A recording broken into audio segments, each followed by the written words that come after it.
My name is Bone Apart. Has anyone ever done Napoleon, Yep, go on. but he's a skeleton, and his name is Napoleon Bone Apart? I actually don't know if anyone has. That's a full animated series It worth is. of an That's idea. Yeah. Ages 5 and up animated series with light historical facts. Yep. Occasionally you'll just get some figures from history, Yeah. from like Napoleon Bonaparte's life. Constantine, but he's a werewolf. Historical It writes figures. itself. Okay, yeah. Not John Constantine. Well, which Constantine do you mean? They're like Roman Emperor or whatever. There was a Roman emperor. I think isn't he the guy who made the Holy Roman Empire? Oh, that's not. Okay, hang on. The Holy Roman Empire, as I understand it, is neither holy nor Roman. No, but it's what it was called. Yeah. But that doesn't... Look, I hate the Holy Roman Empire. Everything about it just makes me angry and confused. It's like, oh yeah, we're not Roman, but we're going to call ourselves Roman. And we don't have anything to do with... Don't care. I care! Men be thinking about the Roman Empire. Oh my god. Okay. There's some guys at work. Hold that thought. Hey everyone, welcome to JoJo's World. Hello! 3 for 3 in recent episodes in terms of rolling soft intros. I'm Liam S. Smith, one of your co-hosts. And I'm Nick Ballantyne, the other co-host. That's right. I changed it up. I don't like it. Oh, yeah, okay. This is JoJo's World, our JoJo's Bizarre Adventure recap and discussion podcast, where today we are talking about the Holy Roman Empire. Which isn't holy or Roman or an empire. But men do be thinking about the Roman Empire. They do, a lot. There are so many books about the Roman Empire. But you were telling me. There's some guys at work who are obsessed. For a certain consulting firm. Yes, for a certain company, if you will, that are obsessed with the Roman Empire. Real, Mark from Peep Show. Yes, very much. They're like very particular about, you know this famous painting? Yeah. That's in the Senate. And they'll be like, no, that's not the Senate because Caesar wasn't stabbed in the Senate. He was stabbed in this other place. And what can Caesar teach us about effective management style, they say? Well, okay, so a good first pointer, don't get stabbed 25 times in the back. Was Caesar history's first esche? Esche? Esche. The hell's an It's esche? a sort of youth subculture where one of their defining features is their red sneakers. Is this a Caesar, British thing? No, this is a universal thing. Oh, okay. Caesar famously wore red boots to declare his superiority. Oh my god. He was the first esche. Yep. That's it. I think you're emphasizing that strangely. He was the first esche. Yep. Yes. Anyway. Esche Baron Cohen. Can we get Sacha Baron Cohen on this show? He used to live in Perth. What? Over COVID. What? What the fuck are you talking... No. Yeah, well, he lived in WA and he did some secret shows in Perth. What the hell are you talking about? What? I'm sorry, go back. Sacha Baron Cohen lived in Perth for a while. Yeah. What? I think his wife might have some connections here. I'm not sure about that, though. What the fuck? Okay. I went climbing a few times, or once, with a guy who went to the same synagogue as him while he was here. What the fuck? What? Okay. And one of my co-workers went to some of his secret shows. Yeah. That's fucking wild to me. Like, why would... Of all the places in the world, Sacha Baron Cohen could go, like, Melbourne, Sydney... Because it was COVID, and we were doing pretty well then. I guess so. Yeah, but you couldn't have gotten in, right? Like, Sacha would have had to... He used one of his clever disguises. When are they going to remake Master of Disguise with Sacha Baron Cohen? Oh, fuck. You ever seen that movie? That wasn't Sacha Baron Cohen. No, that was Dana Carvey. Wasn't it Mike Myers? No. Oh, okay. It was the other guy from Wayne's World. Dana Carvey or Dana Gould? I get my Danas confused. Look, there's so many Danas in this world. I think it was whichever one was Gex. Gex. Gex. He's my favourite... Mascot platformer. Lizard. He's Chameleon? a gecko, obviously. Is he a goanna? Yep. You hate me, don't you? Only on the... Liam. Yeah. I have some questions for you. From... I knew this day would come. From our Yes, patrons. I've been siphoning the Patreon funds. Now, Liam, I noticed that you have bought, say, a new house, but not a new chair for the podcast. Because this... Okay, so for people who can't see it, which is everyone, the chairs we use... The fact that I use the house for the podcast makes it tax deductible. The chairs that we use are just like, typical Standard folding Bunnings chairs. Yeah. steel folding chair. Yeah, and Great they're to like- hit a wrestler with. They're great. Aerith would wield one in a bar battle. Yeah. The thing is, one of them has 2 holes in it. And it's I been don't that know way. the provenance of those holes. I can only assume that you have some sort of sharp butt. My cheeks are so chiseled. I'm trying to gesture something that's like a sharp ass. Go ahead, Nick. Ask your loser questions. All right. So these are questions from our Patreon. Oh, your wonderful questions. So three things. Okay. Number one, given that we have now kind of like entered the lull period of JoJo's, The what period? the dark ages of JoJo's, Okay. yeah. Are we thinking of maybe going back to the JoJo OVAs that we started? Yeah, we should at some point. Well, that was easy. But are we going to? Maybe. We'll see. I mean, it might be good to do another couple after BGCT 2040. TF. Yep. And then other question. Would we consider watching Viva Reveries, which is a YouTube channel, Viva Reveries JoJo's, but really, really You asked fast me this series? last time. Did I? Yeah. Did I? Oh, well, would we? I mean, I could watch it in my own free time, but I'm not going to do a podcast recap of someone else's thing. It's fair. just not what I'm about. Okay. Apparently bacon sandwiches are also good, according to one of our... Yeah, I mean, yeah, they're right. You know, a little bit of bacon, maybe some tomato sauce, Don't a push chutney me. or something. Don't push me on this Lettuce, optional. matter. No. What else? The lettuce is the a crunch. spinach could be nice, you know? Oh, no, but like, you don't want bacon and lettuce. That's too crunch. What would you do? Ham. No doubt. No, bacon is mandatory here. We're doing bacon sandwiches. Okay, well, I just removed the lettuce. And you're just going to do... Like spinach instead. Okay. Yeah, because spinach, nice soft, right? Good source of iron. Yeah. I found out the other day that if something is very, very green, like spinach, it actually hinders your ability to intake iron, even though it itself contains heaps of iron. Are you my friend with a severe iron deficiency? That's me, baby. I think you may be one of several, actually. Oh, no. And I'm the common factor. What have you been doing?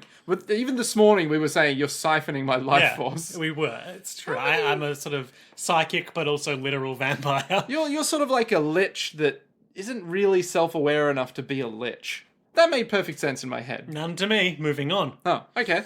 Yeah. Yeah, so I guess my favourite thing about the Holy Roman Empire...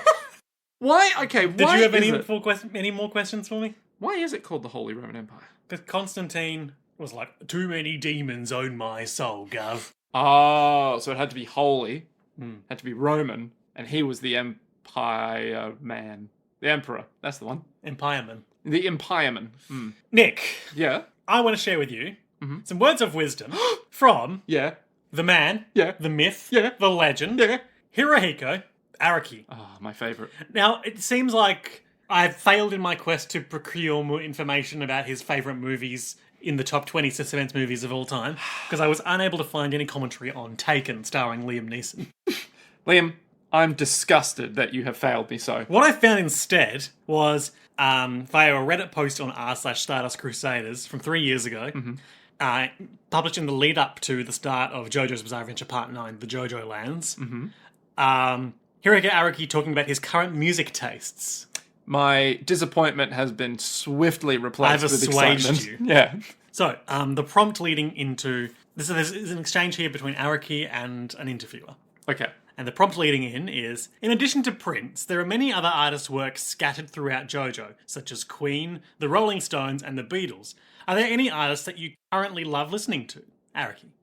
I listen to just about everything, but not as much as I used to. That includes stuff like Aphex Twin and ambient music. Oh, yes. What a good choice. They make an appearance in JoJolion as the Aphex Brothers, right?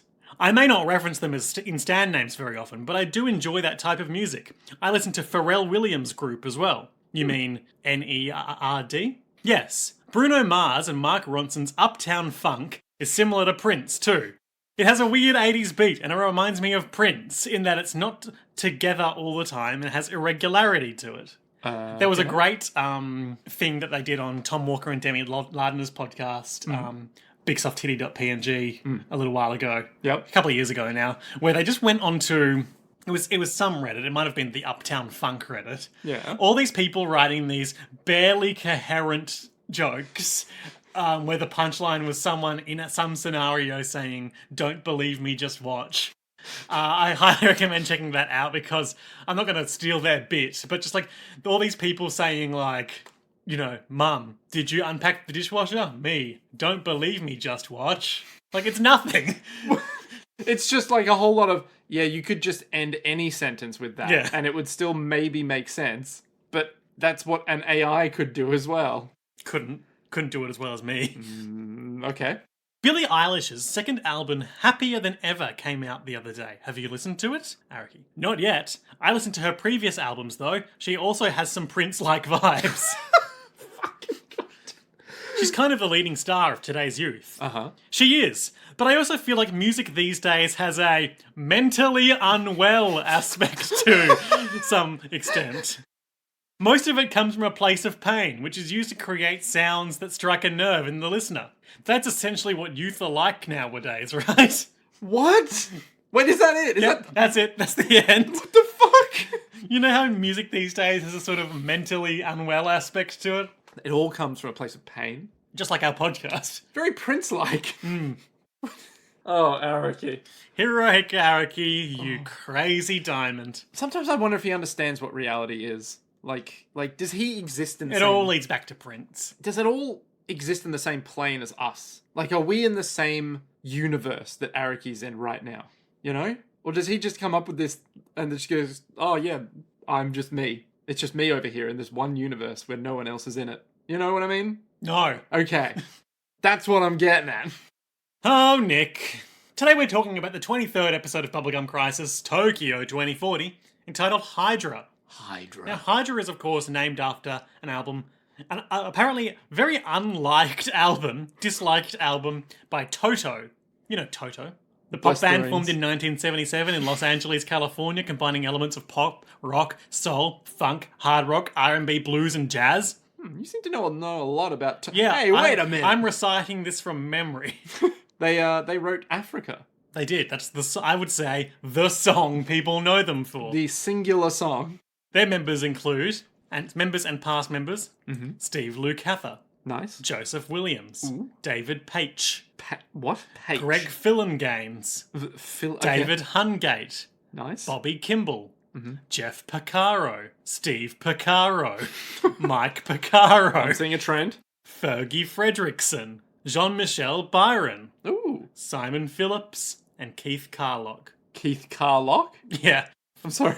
Key is what I use to Carlock. Hey, Keith, you got the car locks? Go on, Keith, keep the car... Literally, whenever anyone needs keys, they just talk to Keith, that's it. As of 2023, they've released 14 studio albums, 8 live albums, 1 movie soundtrack, 1984's Dune, and a number of compilation albums. Nick, have you seen 1984's Dune? I have. There's a dog Is in it the David Lynch one or the other one? It is the other one doesn't exist. Oh, that's right. Yeah. Jodorowsky's. Yeah, because it never got made. Oh, okay, because it was too perfect. for Yes, this it world. was actually too on brand. I've seen clips of David Lynch's Dune. Like I'm so sorry. The bit with the pain box. Oh, yeah. So, okay, so the whole movie's kind of interesting The because... whole movie's kind of a pain box from a certain perspective. Yeah, 'cause- just like modern Dune, and also the book Dune. So, I think it's like the first half of David Lynch's Dune, you're like, okay, he's setting stuff up. This actually isn't too bad. This is kind of cool. And then the second half, it all just sort of derails. And you go, why... But Sting's here. Yeah, Sting is there. Holy shit, is Sting there. He is like... I don't want to ruin it if you want to watch it yourself, but man, he has some eyes. I mean, I'll probably prioritize Twin Peaks. That's fair. Sting is not in Twin Peaks. No, David Bowie is, though. Well, he's in Fire Walk with Me, the Oh, movie. okay, yeah. No, that doesn't count. According to popular myth, at the first recording sessions, in order to distinguish this from Wikipedia, by the way, in order to distinguish their own demo tapes from other bands in the studio, Jeff Picaro wrote the word Toto on them. In the early 1980s, band members told the press the band was named after Toto the dog from Wizard of Oz. After the completion of the first album, their band and record was still unnamed. David Hungate, after viewing the name on the demo tapes, explained to the group that the Latin words in toto translated to all-encompassing. Because the band members played on so many records and so many musical genres, they adopted the name Toto as their own. Citation needed. Okay. You listen to much? Much Toto? Yeah. I mean, I've listened to Africa. Yep. I've listened to that at many a roller disco. Yeah, literally, I think any event once... Who was the band that covered it? Was it Weezer? I don't know, man. There was some band recently-ish, very recently-ish, that covered Africa, and then everyone was like, man, Africa is the sickest song ever. And it got its heyday, and then it was just everywhere. And I do enjoy the Chaos Divine version of Africa, which is a band from Perth. Oh, I've never heard of them. What do they do? Like melodic metal, I guess. Okay, this is some Nick shit. Yeah, this is some me shit. Hydra and Turn Back, or more specifically Hydra. At the close of the first tour, the band began work on their next album, Hydra, the namesake of this episode, which was released later that year and featured the single 1999, inspired by George Lucas's cult film THX 1138. What the hell is that? You never heard of THX 1138? No. I've heard of it, but not seen it. It's set in a dystopian future in which the citizens are controlled by android police and mandatory use of drugs is used to suppress emotions. What? Is this Early made George before, Lear, 1971. before Star Wars? Yeah, 1971. Huh. I'm surprised you haven't heard of that, Nick. I've Seems literally like some never heard Nick of it. shit. I've never thought about anything. Maybe we should that have a George movie Lucas night. does. We can watch Ooh. David Lynch's Dune. THX 1138. Yep. And we need to name a third movie in this episode. Steven Spielberg's Duel, which is literally... Oh, you mean Stephen King still? We had an argument about this 5 episodes ago when I was wrong. I remember that. Yeah, literally we just get those 3 films. Yep. We start off with like, wow, David Lynch is a visionary. Oh no, he made a huge mistake. Then go into, oh wow, George Lucas seems to be pretty visionary with Star Wars. This ain't it. And then we do Duel, where we go, wow, Steven Spielberg. There sure is a car in this movie. And a truck. And that's it. It truly was like JoJo. See, I've got an article here. Bless the Rains, Inside Toto's Slow Fall and Surprise Resurrection. And I'm just going to read a section about Hydra. Okay. That apparently no one liked. Yeah. I wonder why. Is Hydra the one that has Africa on it? I doubt it. Actually, yeah, maybe we should address Hydra itself before we get to that. So yeah, 99. Other tracks included Hydra, St. George and the Dragon, Lorraine, All Us Boys, Mama, White Sister, and A Secret Love. No Africa. In 2013, again from Wikipedia, Toto's guitarist Steve Lukather said of the album, "You get successful with something. It's always the whole thing where you don't want to try to repeat it. So we tried something a little different with Hydra, and it sold well. Though it might have been a bit of a rush for us. A little bit rushed for us. And here's some irony for you. Rolling Stone beat up on the first album, and then when they reviewed Hydra, the opening line of the review is something like, it doesn't have the magic of the first album. We're immediately pissing ourselves on the floor with laughter. Who are these cats? Do they think we have amnesia? We were just following our muses, man. We were following our own rules, and we didn't want to listen to anybody." Oh, fuck yes. Classic rock star. That's basically us. Yeah, we're following our own rules. We don't want to conform to your ideas of what a good podcast is. Literally any time I'm like, I should really check the Patreon again to make sure we have any messages, I will forget. And then a month goes by and I'm like, oh shit, I forgot to respond to people. But man, I'm not about having like a solid, I don't know, fan base. That's not what podcasting's about. Stringing together coherent sentences. That's not what we're about. We're all about the Holy Roman Empire. We're all about the Holy Trinity. JoJo, Utena. Bubblegum Crisis Tokyo 2040. R.I.P. Akira Toriyama, who died between now and our previous episode. Oh, yeah. Maybe we should watch some Dragon Ball or something. That seems appropriate. I mean, we could watch Dragon Ball Kai, which I think is still only 130 episodes. Or 300. I forget. But I think it's only 130. Damn. That's too many, man. How is that too many? What? No, Dragon Ball is not content that you're going to be like, hey, let's have a quick little Dragon Ball. Dragon Ball is a commitment, you know? Like, how many movies are there of Dragon Ball at this point? Like, 80? You know? You know what I mean? No. Never mind then. Well, anyway, I can't find that excerpt about Hydra in that Rolling Stone retrospective article. But however, here is an excerpt of their review of their first album from our Rolling Stone critic Don Shuey. Toto is the kind of dull debut you'd expect from a bunch of career session players. Toto lacks at least 2 elements crucial to good rock: a singer and a writer. What the fuck? 3 group members sing passably. A 4th, Bobby Kimball, is terrible, and unfortunately the lead vocalist. Oh my god. Page is chief songwriter, but most of his tunes are merely excuses for back-to-back instrumental solos. Toto is a band of skilled craftsmen without a mesmerizing mastermind. Pros, but no poetry. Wow. Yeah, they did not like it. No, but then apparently when Hydra came out, they were like, well, it's not as good as the first album. I wonder if it was different people reviewing it. Just maybe. Most likely. Yeah. Or, maybe they were ahead of their time. Maybe. Well, they'd have to be, right? Because they must have completely revolutionized the 80s with Africa. We're not talking about Africa. We're talking about Hydra. Hydra. Hydrafica. The Hydra is, of course, the big snake where when you cut it up, it grows back. Yeah. But As somehow, seen in the in the Roman Empire. there's, for some reason, I don't know why, but for some reason, there's a point where you cut it up, it doesn't grow back. Because you use fire to cauterize the wound. Ah. See, in my head, all this time, I just thought, all the Hydra stories are really dumb because you just keep cutting it and eventually it dies. Well, anyway. in Dragon's Dogma, when you fight the Hydra, you just keep cutting it and eventually it dies. The heads will grow back, Yeah. but you can just keep chopping them. Dragon's Dogma 2, out probably by the time this episode comes out. What date does it come out? I don't know, my late own- March. Maybe I should buy Dragon's Dogma I 2. probably will. It's got pawns. It's got goblins that ill like fire. It's got wolves that hunt in packs. It's got a cockatrice that bears the head of a cock. It's got no style and has no grace. It's got no grace arisen. Could you imagine a Dragon Dogma rap? I'm just imagining chaining together porn dialogue. You know about the porn dialogue in Dragon's Dogma? No. So, okay, every player creates their own pawn. PAWN. Okay. I could see the confusion dawning Yeah, in I your was just eyes. like, as soon as you said every player character creates their own, I was like, dragons what? Huh? I've broken him. Every player creates their arisen, their player character, and their pawn, their primary NPC companion. Oh, okay. So they're like someone that holds your stuff for you. No, that fights with you, like party member, NPC party member. Oh, okay.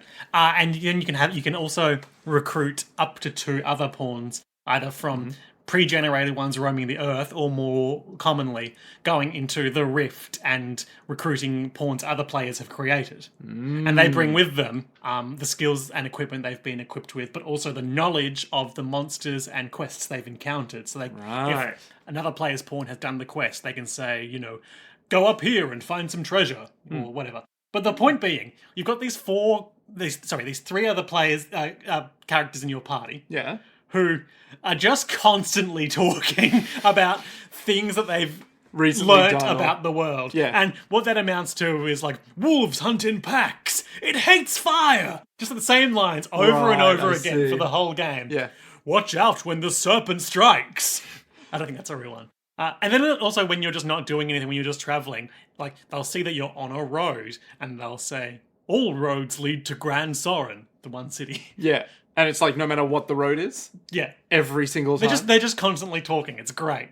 Okay. All right. Maybe actually, I already own Dragon's Dogma. So I what just I'm haven't saying played it. is, Yeah. you could string together a sort of DK rap from their dialogue. I might try and. You know what? I actually might try and give this a go. This Kong's got style arisen. Just cut off its head, arisen. It has no grace. He has a coconut gun. Where its coconut gun arisen. Go up here to find Diddy. Yeah. You'll need a coconut. Yeah, you understand. Yeah, I you get figured you. it Yeah, out. yeah. Anyway, that's the That's the Dragon's joke. Dogma 2 riff. So Rolling Stone hated Toto. Yep, and we're done with that now. Excellent. Bubblegum Crisis, Tokyo 2040. A mere half hour into the podcast, we commence the recap. Not a lot happens this episode. Literally, I think 2 things actually happen. I kind of did like this show more when it was the episodic Like week by week fights. boomer kind of of the thing. week, and Yeah. then the AD police were doing their own investigation. Now it's gone full anime, but we're But like. they don't have sufficient budget or momentum to have enough things happen per episode. Yeah, now it's like, trust me, we definitely have motivations for this to happen. They've Like, gotten stuck in a big wall for half of the episode. oh yeah. Okay, so we pick up where we left off last time. The gang are all having a nice party with the forest men.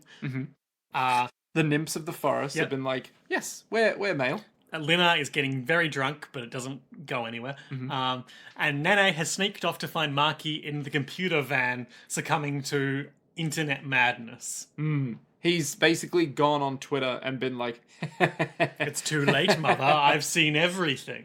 I've seen it all. He's possessed by Galatea, and she is deleting his memories and putting her own brain in his body. Yeah, I didn't really get how that worked, but I assume it's like convergence with the Boomer. Yeah, essentially. Yeah. He's connected to the Boomer Gestalt, I've never said either that way. word out loud. Yeah. Consciousness, and it's slowly overwriting the individual that he was. He's no longer Marky. He's Boomer. And he's speaking, and he's speaking as Galatea, and he's like, "This body is part of the Boomer, and the Boomer it shall be." Wah, wah, wah, wah, wah. Listen, I have taken over this one's flesh. The vessel is mine now. You'll have to make peace with that. At this point, everyone else comes in because they're like, "Where'd Nene go?" And Pris smashes the computer up with a wrench. Well, we don't really see exactly what happens, but she smashes the computer. Oh, he's also and got his gross wire veins coming Yeah. out of his hands into the Yeah, they're like The cables. computer. Yeah, the cables going into the computer that he didn't that have seamlessly before. connect to his veins. Yeah. He's got those engorged boomerization veins all over his hands. So I would have thought that she smashed those little like cables. Well, his hands but were pretty I don't know. donked up Yeah. when we saw him next. Exactly. But it could just be from ripping your veins out of a computer. Yeah. And Nene is obviously distraught because she loves Maki very much. And She's all like, Shabriri, Yeah. get out of there. yeah, Nick finished Elden Ring recently. I'm mildly obsessed with Shabriri. I think he encountered about a quarter of the characters and plots from what he said. I don't even know if I think it's maybe an eighth at best.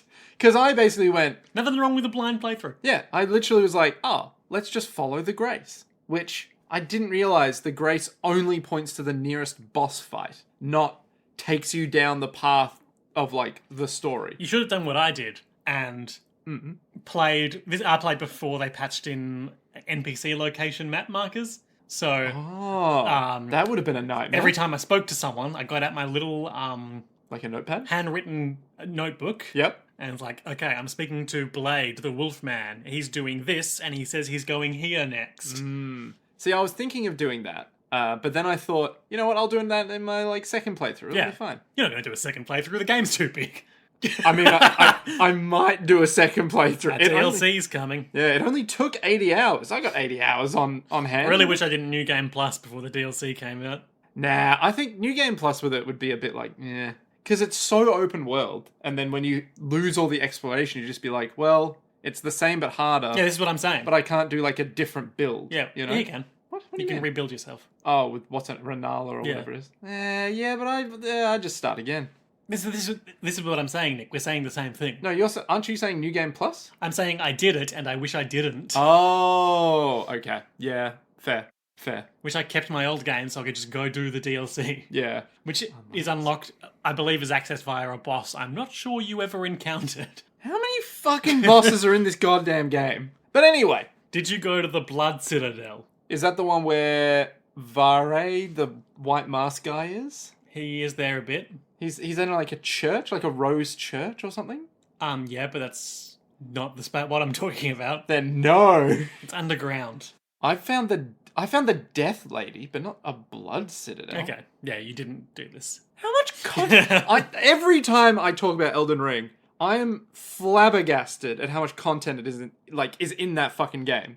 Like literally every time I talk with anyone, they're like, "Did you go down, not to the underground bit, but down underneath this place, and then find this door where behind the door there's another switch? Did you push that switch?" I'm like, "What fucking switch?" Like, okay, you probably didn't do it then. That's fine. Literally, that's happened 10 times. I think I know the door and switch you're talking about Fucking as God well. damn it. I want to skip back to the start of the episode. Okay. The Holy Roman... No. The start of the anime episode. Okay, yep. Just a line of dialogue when Leon and Pris are having a quiet moment before all of the boomer madness kicks off. Oh, yeah.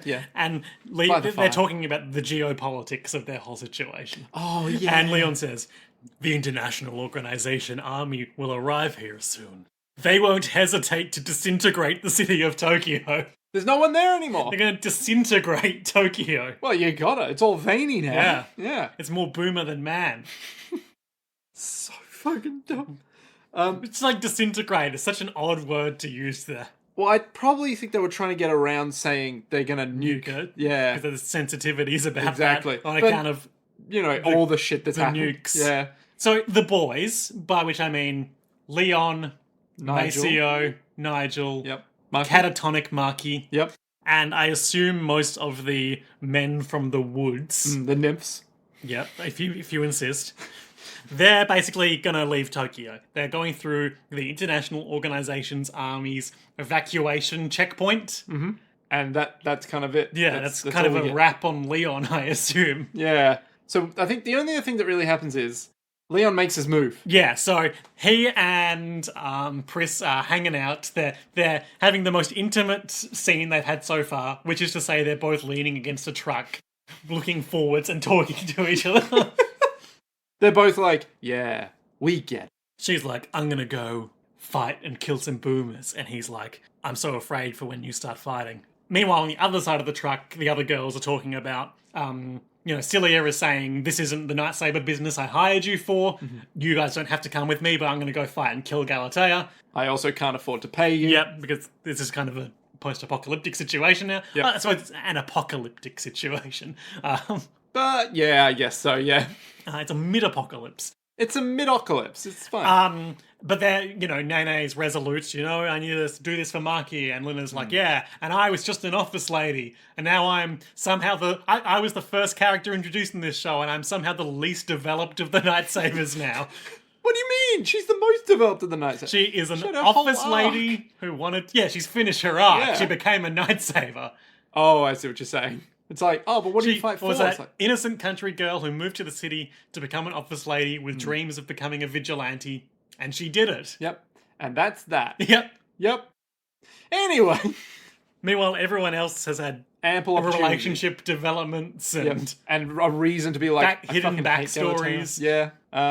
But Lina's just sort of there. Yep. Unless there's a twist in the last episode. So Pris says to Leon, bye, and walks away. And he's all like... He runs after her and kisses her, and it's good. Oh my god. That's so socially acceptable. And he says, we'll do a better one when you get back. And she kicks him in the shin and walks away. Now that's... Because he's got no game. Yeah, that's a healthy relationship right there, getting kicked. Yeah.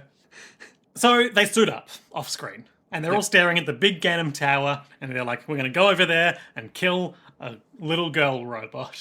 There's a bunch of like green fog. Yeah, there's the mysterious mist. The green fog-like stuff, I think is the word. And they keep referencing the phenomenon. I don't know what they're referencing, but they keep referencing the phenomenon. It's incredibly obvious what they're referencing. No, they're not. No, it's not the green stuff. No, it's the boomer. Yeah, it's the boomer madness. Yeah, but they keep using it in different ways. Like, because it's all the same thing. It's a pervasive phenomenon. No, call it different things. It just is the same thing, though. No. It's the process of mutation and awakening and absorption into the hive mind driven by Galatea. The woman made of milk. Gross. I found out the other day, I might, maybe, possibly... Where could you possibly be going with this? You're lactose intolerant? Mildly, maybe. Because I drank some milk, right? And you shit yourself. No, I got a really bad headache. Oh. And I was like, what the fuck? Why am I getting a headache after drinking milk? Looked it up. Apparently, if you have lactose intolerance, you get headaches from drinking milk. Huh. What the fuck's up with that? Milk hangover. Yeah. The hell? I fucking love milk. I don't. It's a drink for perverts.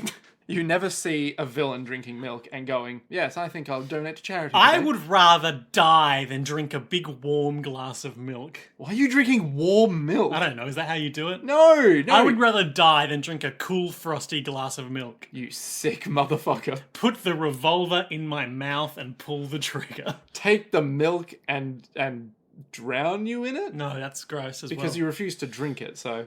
I would throw up. I would genuinely throw up. Why do you hate milk so much? Just the smell of, like, a thick, large amount of milk, makes me gag. It doesn't even have a scent. Yeah, it really does. What do you mean? I can actually feel the bile rising in my throat thinking about it. How is this a thing? Oh my god. Let's move on. Oh my god, Liam. This is going to be the conflict that drives us apart.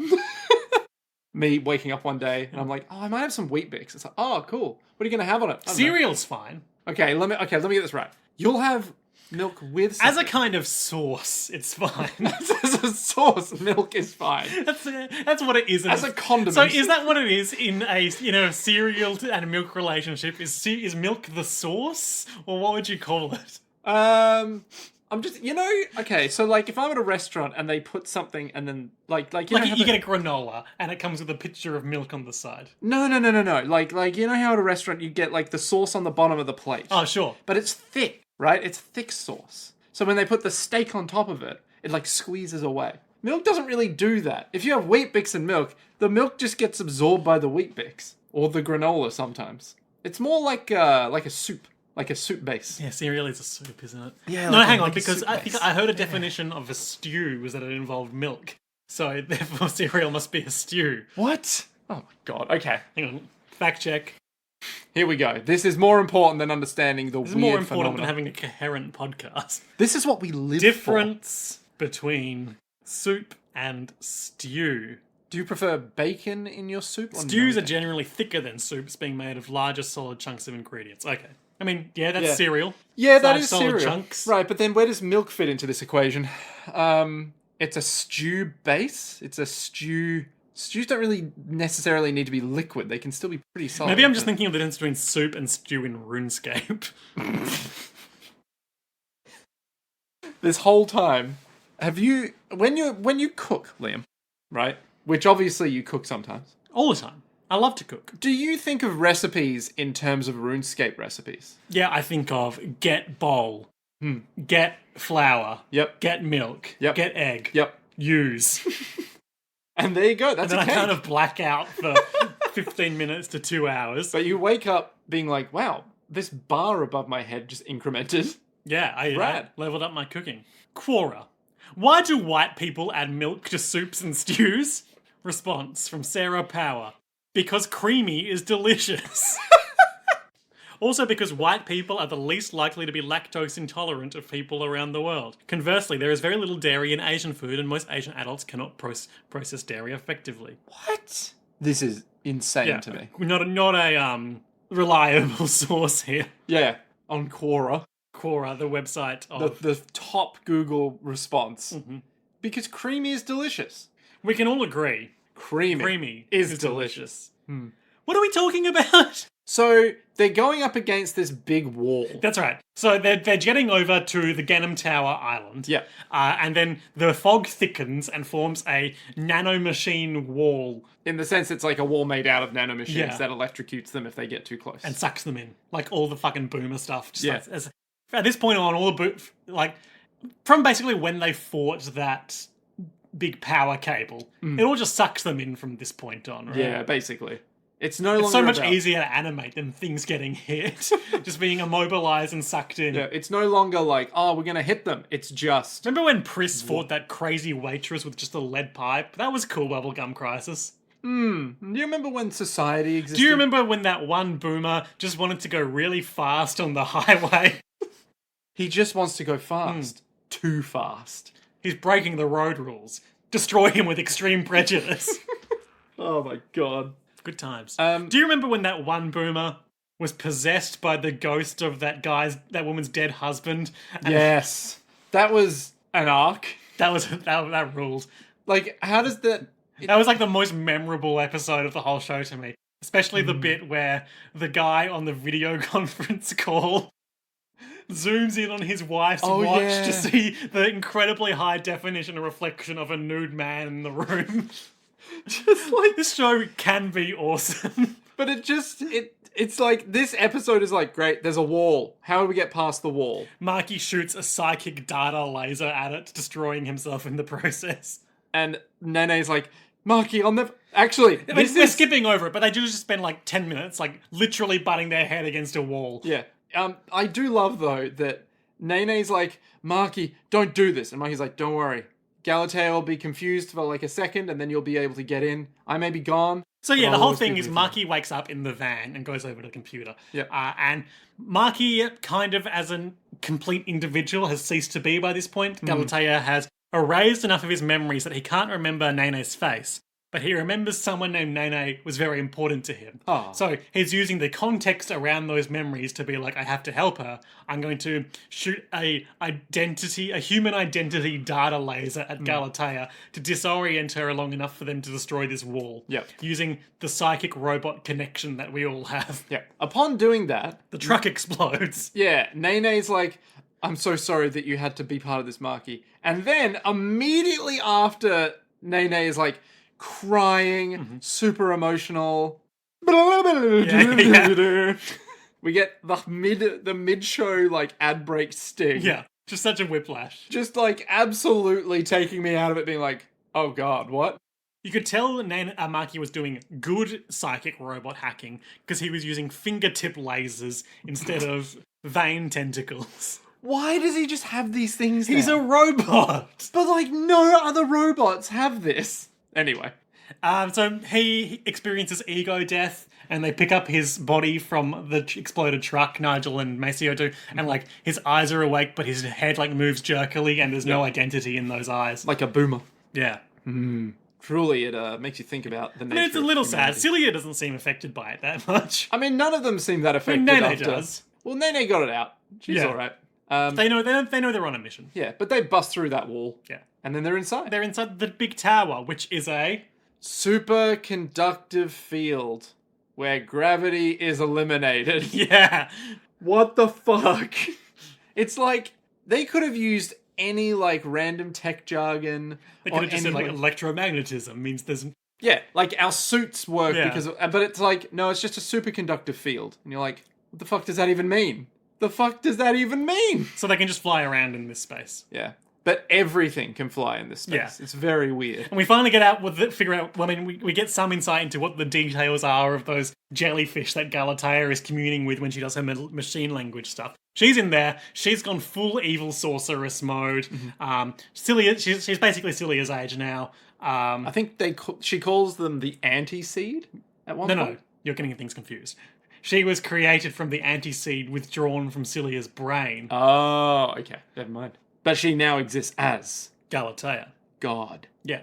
And so, yeah, she's got like black robes, green lipstick, sort of real Queen Beryl from Sailor Moon vibes, but looking like Cilia Stingray. Yeah. Like a mix between Rita Repulsa and... Oh, they also see Mason stuck on his pillow watching the city, hella dehydrated, and Pris is like, I guess I'll kill him. And Cilia goes, no, boomers are our enemy. And they just leave him there. and he's just like... That's probably a wrap on Mason, I'm guessing. Yeah. He's just stuck there forever. Just to be this husk of a man. Yeah. It's real like, I have no mouth and I must scream Yeah, energy. totally. Yeah. It's like, I got to see my world as much as I wanted. Too much. But yeah, they get into the tower. Cilia's like, your birth was a mistake, Galatea, and now I will kill you. And she launches, Jellyfish. these tentacle creatures. Like, are they? I guess they're like psychic manifestations more than physical creatures. I don't know. I think they might actually just be physical. Who knows? They don't touch anything. I guess they do burn them up. So Yeah. but yeah, Nene scans them with her scan visor, and it's like they are pure condensations of the boomer phenomenon. So if they touch their hard suits at all, their hard suits will go rogue. So they spend a little while playing keep away. And then Pris is like, fuck this noise. I didn't want to do this, but and she goes and grabs a big cable. Like, huge, like a big Vent. pipe thing. Yeah, like a big vent pipe thing. And she's like, Nene, find me a live power source. So she does. And then she says, Nene, overcharge that power source. And she does off screen. We don't know what that looks like. Yep. Meanwhile, everyone's doing dodgies. Yep. And then Pris is all like, say hello to my little Yeah, she wrenches the thing out of the wall and gradually directs it, and then the overloaded power surges out. shooting. Plasma. Yep. And or maybe And just she regular directs fire. it like a flamethrower. Yep. And scorches up all of these obstacles. All these little jellyfish are like, nah. That was a fun little action sequence. Yeah. I would put it above the underwater fight. Yes. I think Pris knows how to... But I would put it below Oh. the series of boomer battles in the We're Stuck in the AD Police Tower Yeah, but sequence. all of them... That was are all very like- human. Yeah, exactly. All of those are like, yeah, I don't want to We're be there. Resident Eviling today. Cilia has floated up to equal footing with Galatea, and she once again says, Die, monster! You don't deserve to live in this world. Stabs And her she right in the says, chest. It was not by my hand that I was given flesh. Your father took the anti-seed from your brain. Basically, they're talking past each other. Celia is just talking about, like, I need to kill you for the sake of humanity, and also, it's me and my father. And Galatea is saying, why do I look like you? I'm not a clone of you. I was just created to copy your brain function. And she's philosophically musing, and Celia's saying, I need to kill you. Yeah. And then, hiya! Yeah, then Celia Stabs. her real good in the chest. Yeah. And But then it doesn't work because she's not human. Galatea's all like, it's me, Marky, in Marky's voice. Yes, but it's And not Marky. It's evil robot lies. And Celia's all like, oh no, it's Marky. Yeah. And Nanny's like, no, it's not Marky. And Celia's all like, Marky, what have I done to you? Yeah. And Galatea's like, because I was built from humans, you too can be affected by the boomer phenomenon. And green boomer energy starts to flow down the sword and take over the hard suit, and it gets all veiny. But then Nene uses her shoots. powered up needles to shoot Celia's sword, neatly breaking it in two. Way more powerful than they were ever before. No, yeah, these stupid little EMP things that have never been effective. Yeah. So then, you know, minor of minor setbacks for Galatea. She floats up above like a Junji Ito character, staring down at them, and starts to fuse with the tower. She assumes her JRPG boss final form as she shoots out all these metal tendrils at the tower. The tower shoots them back. She's consumed, and then we get a wide shot of the city skyline, and the tower becomes a giant lady. Yep. A big Galatea. Yeah. Big woman. So big, she could just pick you up and put her in her mouth. She doesn't have any legs, but this is a good She alternative. she doesn't have any legs, and we do know that because the lower half of her body is the tower, which then starts ascending into space. You raised the good question of how are they going up? Yeah, what's providing thrust here? Don't worry about it.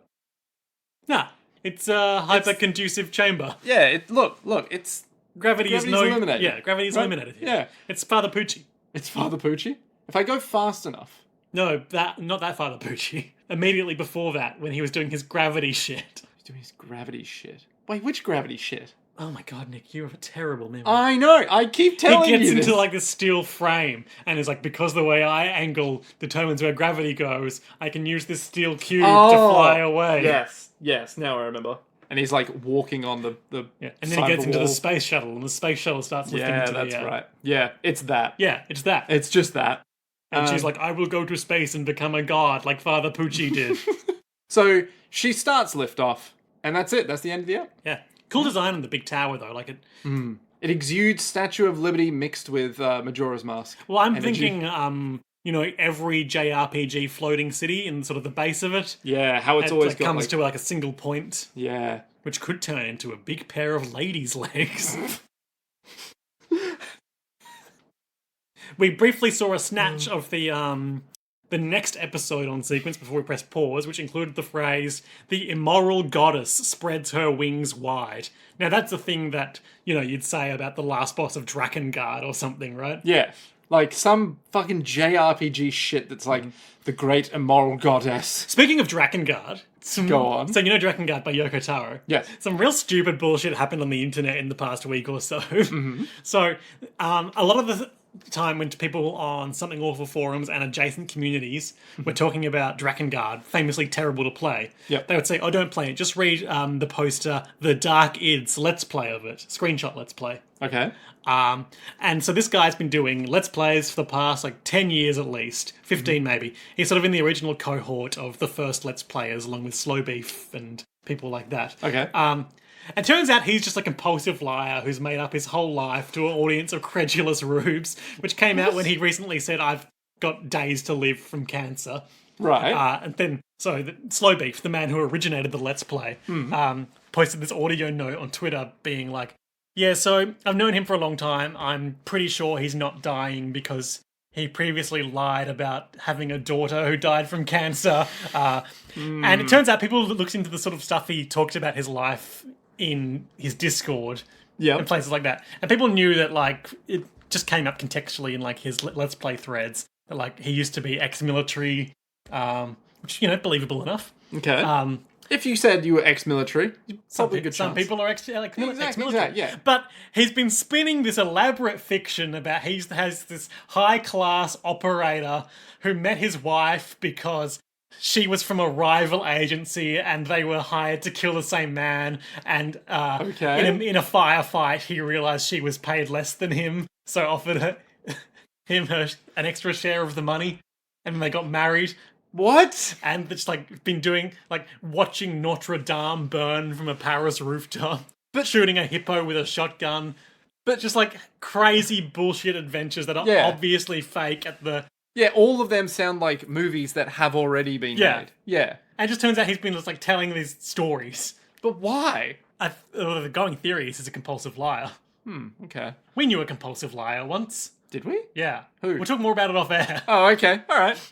Am I the compulsive liar? No, it's me. No. Oh, okay. Yeah, that's just something that's been happening in internet circles recently. Fucking hell. How long has it been, like, lying for? Like 10 years? Oh, gotta be. And no one's noticed this until now? No one who's cared to point it out. Wow. You could just do that. But it's great just like how, normally when someone's like cult of personality collapses, someone has posted all the receipts and things like that. All it seems to have taken in this time is one like well-respected guy being like, that guy's full of shit, and the whole house of cards collapsed. But, like, everyone's going onto their Discord and being like, oh, yeah, it does make sense that this probably didn't happen. I mean, there are only like 400 people on the Discord, but still, that's a lot of people. That's a lot of people. Yeah. You get like, $500 a month on Patreon or whatever. Yeah. Highlights. My highlight is going to be Galatea's weird tentacle things bursting out of her stomach to become the JRPG goddess. Yeah, the big tower was pretty cool. Yeah. That's probably my highlight too, the tower assuming human form. Yeah, because otherwise it's the wall or Marky, and neither of them are... In fact, low light, the wall. Yeah, the wall. I'm just killing time with this wall. Yeah, like, I get it, but it's like, you didn't do anything with it. It was just a wall. It was just an obstacle. Yeah, literally. Yep. We've got quorum. We're unanimous. Listen, this is the first time we're in full agreement. So, Nick. Yes. Galatea has become the immoral goddess who spreads her wings skyward. The immoral god. What a fucking name. Particularly that wasn't capitalized, by the way. It's not an official No, but like, just even like, for a cyberpunk sci-fi kind of aesthetic, and they're like, the immoral goddess rises. You're like, okay, chill, guys. Not even immortal goddess, like you might expect it to say. Literally immoral. It's like, what? Ascending to space, Marky's down for the count, the boys have left the city, the Night Sabers, I guess, are in the tower. Maybe? Unclear. What will happen next time on Bubblegum Crisis, Tokyo 2040, the third last episode, entitled Light My Fire.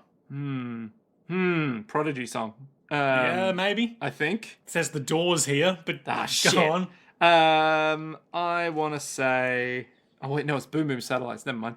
I want to say they're going to try and get to the outside of the immoral goddess, but the problem is they can't, like, leave, right? Because we're going to space. Okay. Yeah, we're going up. We're going up. Space is up. Yeah, so we're heading to that space elevator. Yeah, the space elevator that's been here the whole time. The whole time. Space elevator, the dragon line, both surprisingly essential for how early they were mentioned. Yeah, and what's the big project that they were working on? The Shoham project. The Shoham project. Which, if you recall, is a solar umbrella. Yes. So my working theory is that we're going up to space, we'll do like some hits on the immoral goddess. Some hits. Like from either inside or outside. Yeah. The Night Sabers Sabers will do hits damage. Yeah. But it won't be in like a big kaiju-esque, like Gundam mecha robot thing. It'll just be, we're still Night Sabers, let's do some punchies. Yeah, there's a power core over here. Exactly. Let's smash it. Yeah. But then the immoral goddess will become one with the Shoham project. Oh no. Like literally it'll be like, I haven't got any legs, but I do have a docking port. To what end? To get bigger. For? It's a good question. I want to say so they can like shoot boomer lasers. Yeah, like some kind of like tentacles or something. Like we got the space elevator. Spread the boomer phenomenon further. Yes. Yeah, like further than Japan. Yeah. Right? Sorry, Mega Tokyo. Further than that. Yep. Yeah. So well, I guess when you go to space as a robot, your options are either that or do a near automata style, the robots are leaving the Earth arc. Or you just go, wait, we're the bad guys. Boomers have grown beyond the confines of Earth. We will find our own planet. Bye. It's not impossible. That's not what happens, but it's not impossible. Look, I doubt the immoral goddess would do something so moral. You know? But yeah, that's it. That's all I can think of happening. Cool. Like, I don't think there's going to be any, like, huge plot How will they twists. stop Galatea? Oh, they're not going to stop her next step. Oh, she wins? Well, next No, step. but in the long run. Oh, maybe it'll be like one of those really stupid twists where it's like, oh, you want, like, boomers, do you? Have all the boomers in the world. They're going to overload her with too much Yeah. boomer. They're going to be like, Marky sent her the human data, and that disoriented her. If we can upload too much data to her at once. Yep, And exactly. we can use the connection from the space elevator and the Dragon Line as a data port. Literally that. What will happen to Marky? Oh, Marky's gone. Okay. He's like, After they destroy her, some nascent spark of humanity won't return to him. I reckon, so his boomer nature will be there. Mm-hmm. When they destroy Galatea, he might be like, nay. Yeah. And then classic. they'll rebuild their... And then yeah. that's a wrap on him. Yeah, but I don't think he's... Yeah. What about Cilia? Is Cilia going to like merge with Galatea or kill her or... I reckon Cilia will do like, potentially, she'll do like the self-sacrifice play where it's like, I'll go fight Galatea, and then they'll like touch hands, and then they'll both explode into like, you know... Yeah, because they certainly didn't make physical contact in this episode. No. But like, you know what I mean? Where it's like, take off the glove, shake hand, and then they start disintegrating. You know, Nick, something she's like that a will happen. robot facsimile. She's not her from the future. No. But what I'm saying is, some shit will happen where she'll do like the, hey, I've Galatea. given myself a biovirus. Yeah, it's like, Galatea, I forgive you. It's like, I didn't ask for forgiveness. It's like, I forgive you. Hug, and then disintegrate. explosion or something. Or an Adam Jensen style, I've become one with the machine. What? Oh. Deus Ex. Yeah, well, no, I don't think that's going to happen, though. The synthesis ending of Mass Effect 3. Yeah, I don't think that's going to happen, though, because if she becomes one with Galatea, and then she's like, boomers are safe now. The boomers and humans will coexist. Yeah. We need to put up more coexist posters in the Genom Tower. Yeah, I don't think it's going to happen. I think it'll just be like, Celia and Galatea will both die, Mega Tokyo will rebuild, Okay, but this time without boomers. What about our other Nightsabers? What's their ultimate fate? Lina will return to the country. Oh, okay. She's like, I've had enough of big city vigilantism. Yeah, I'm going to go yeah. marry that toy maker or whatever he Yeah. was. Nene will be promoted in the police Oh, force? boy. Or something. What a reward for her. Yeah, something like that. So then she'll be like lead authority She's on Leon's something. boss. Yes. Something like that. And then Pris and Leon... Why would that be the case? I have no idea. Pris will... Ooh. Will her band finally go on world tour? Maybe Pris will just drive off. And then we'll On get her like... motorcycle and, Yeah, and credits Leon. roll, sunrise. Yeah, and right when you're like, but where's Leon? Leon's motorbike will like come up Yeah. behind or something. Yeah, something like that. And it's like, don't you have a band? Don't you have relationships? Like, no, I have my bike, my moto slave. God, still. I emancipate my moto slave. Now you are my moto friend. Well, we'll find out all that and more next time in the third last episode of this show, Bubblegum Crisis Tokyo 2040. But until then, to be... Moto Continues. slave.